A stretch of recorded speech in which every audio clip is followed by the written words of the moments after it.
শ্বাসকষ্ট নিরাময়ে কার্যকর ভেষজ সম্পর্কে আমি বলবো। আসসালামু আলাইকুম, আমি ডাক্তার নাসরুল্লাহ রাশেদি।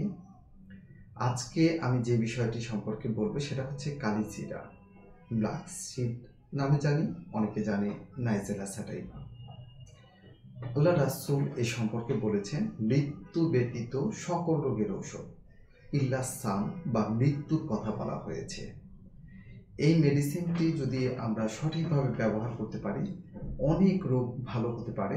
তো আমি আজকে বলবো শ্বাসকষ্ট নিরাময়ের বিষয়ে। আমরা দেখেছি আমাদের দাদি নানি, আমরা যখন অসুস্থ হতাম আমাদেরকে বিভিন্নভাবে এই শ্বাসকষ্টে বা অন্য কোনো রোগে আমাদের বিভিন্ন ভেষজ ব্যবহার করতেন। আমরা সেই ব্যবহারটাই আজকে আপনাদের সামনে তুলে ধরব।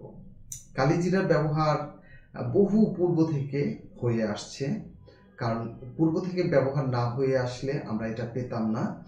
আল্লাহ রাসূলের সময় ছিল, যার কারণে এই সম্পর্কে সুন্দর একটি হাদিস রয়েছে। এটি আসলে কিভাবে খায়, কেউ ভর্তা করে খায়, কেউ তেল খায়, কেউ ভাতের সাথে মিশিয়ে খায়, কেউ এমনকি এখন যে খাদ্য তৈরি করে বিশেষ করে পাউরুটি বিস্কুট তার সাথেও কালিজিরা মিশিয়ে দেয়। কিন্তু আমরা আসলে যেভাবে কার্যকারী বেশি এবং বিশেষ করে রোগ নিরাময়ে কাজ করবে, আমরা সেই পদ্ধতিটাই আপনাদের সামনে তুলে ধরছি। অনেকেই কালিজিরার চা খেয়ে থাকেন, কালিজিরার তেল দিয়ে অথবা সরাসরি কালিজিরা দিয়েও চা খেয়ে থাকেন। এটাও আপনার খালি পেটে খেলে খুব ভালো কাজ করে। তো এর কাজ কি, কার্যকারিতা কি সে সম্পর্কে বলার আগে আমি বলছি আমাদের এই অনুষ্ঠানটি আয়োজন করেছে 3freelife.com। এই 3freelife সম্পর্কে আপনারা ফেসবুকে পাবেন এবং ইউটিউবেও পাবেন।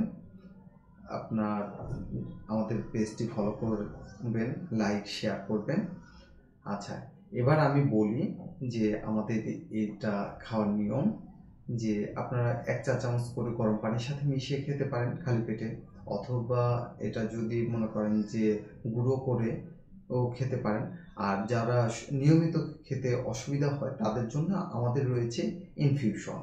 আমরা আপেল সিডার ভিনেগারের সাথে এটা মিশিয়ে দিতে পারি, যেটা আপনারা সারা বছর সংরক্ষণ করে রাখতে পারবেন এবং খেতে পারবেন। খাওয়া খুব সহজ। 1 চা চামচ পরিমাণ আপেল সিডার ভিনেগারের সাথে ইনফিউশন, তৈরি করা ইনফিউশন দিনে 2 থেকে 3 বার আধা গ্লাস পানিতে মিশিয়ে খেতে পারেন। এটা অত্যন্ত কার্যকারী। এই সম্পর্কে আরও অনেক কিছুই বলার আছে, যেমন এটা প্রদাহ কমায়, প্রদাহ সংক্রমণ প্রতিরোধ করে, শ্বাসনালী প্রসারিত করে। বিশেষ করে যাদের শ্বাসকষ্ট নিয়মিতই প্রায় ঠান্ডা লাগে, শ্বাসকষ্ট হয়, এদের ক্ষেত্রে অত্যন্ত কার্যকারী একটি ঔষধি ভেষজ। তো এ বিষয়ে আরও বিস্তারিত জানতে আমাদের ওয়েবসাইটে ভিজিট করুন। নিয়মিত আমাদের পেজটি আপনারা ফলো করবেন, আপনাদের বন্ধু বান্ধবদের মাঝে শেয়ার করবেন। আজ আর কথা না বাড়িয়ে এখানে শেষ করছি।